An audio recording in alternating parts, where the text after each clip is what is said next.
Moving on to Mali, where there was an American soldier injured in an attack on the French military base in Gao. A French soldier was killed in the attack, and 9 other soldiers, it didn't give the nationality of those soldiers, were injured.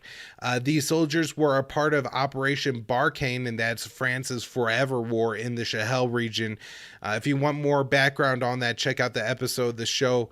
I think it's from June or July of 2021 with Major Danny Sherjan, who breaks down Mali's role in, France's colonial and, kind of their lasting colonial influence in Africa and things like that, and then the U.S. role there. And on the last show that I talked about Mali last week, I broke down how Biden had initially wanted to draw down American involvement in this war, but instead has ramped it up because France was so upset about being cut out of a submarine deal over the AUKUS, that's the Australian, UK, US agreement, where the US is now going to sell nuclear-powered submarines to Australia, and in an effort to appease the French over being upset about losing out on selling the Australians diesel-powered submarines, the US decided that they were going to increase their support for France's war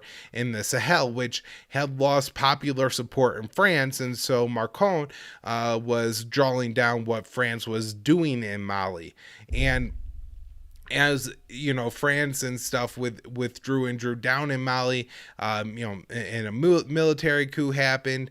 It created a situation where now the ruling military of Mali has invited Russians in to support their fight against the jihadists, which are largely a spillover from Obama's war in Libya, right? And it's just created all these problems. I'm not quite sure what authority France and the U.S. claim they're in Mali under. I know there's this, I think G5, it's a UN group of West African states, I believe Mali, Burkina Faso, Niger, and 2 other countries, I'm not sure which 2, are in like a coalition, and I think that has some UN backing. But at the same time, the ruling government of Mali recently told the Dutch to get their soldiers out of Mali, and the Danish troops did end up leaving.